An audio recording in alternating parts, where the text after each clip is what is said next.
لە شەوی ڕابردوو شەپۆلێکی خۆلبارین تەواوی پارێزگایەکانی عێراقی گرتەوە. ئەو شەپۆلە خۆلبارینە بەیانی زوو بە شێوەیەکی چڕ و جیاوازتر لەگەڵ شارەکانی تر شاری مۆسلی گرتەوە. ئیدارەی نینەوە بەهۆی چڕی خۆلبارین لە پارێزگایەکەیان ئەمڕۆ پێنجشەممە لە تەواوی دام و دەستگا فەرمیەکان کرایە پشوو. بەهۆی چڕی خۆلبارین لە شاری مووسڵ تا ئێستا 270 کەس بەهۆی تەنگە نەفەسیەوە ڕەوانەی نەخۆشخانە کراون.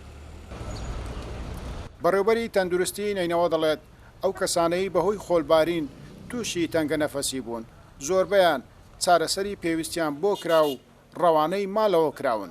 ژمارەیەکی کەمیان لە نەخۆشخانەکان ماونەتەوە. بەشێک لە هاوڵاتیان بۆ خۆپارێزی لە خۆلبارین ماسکیان بەستووە.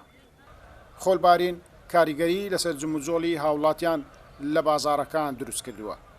ئێرە بازاڕی نەبیە لە ڕۆژانی پشوو یەکێ لە قەلەباڵغترین بازارەکانی ئەم شارەیە.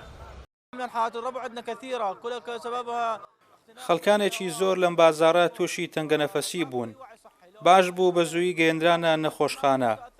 ئەو کاتانەی کەشوهەوا خۆلبارینە پێویستەوانەی نەخۆشن و بەتەمەنن لە ماڵ بمێننەوە یاخۆت ئەو کاتانەی کە لە دەرەوەن ماسک ببەستن. والما عنده شغل ضروري حاليا لا يطلع. ئەوەی کارێکی زۆر پێویستی نەبێنێتە دەرەوە باشترە. چونکە لە بەیانیەوە تاوەکو ئێستا نزیکەی 200 بۆ 300 کەس تووشی تەنگە نەفەسی بوونە و ڕەوانەی نەخۆشخانە کراون. لەبەر ئەوەی خۆلبارینە شارەکەمان زۆر بە چڕی بڵاو بۆتەوە وا پێویستە ئەو هاوڵاتیانەی کە بۆ کارێکی زۆر پێویست نەبێت لە ماڵەوە بمێننەوە نێنە دەرەوە.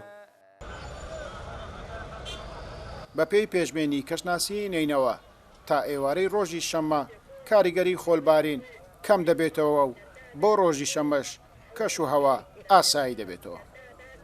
گەیلان بۆتانی کورسات نیوز مووسڵ.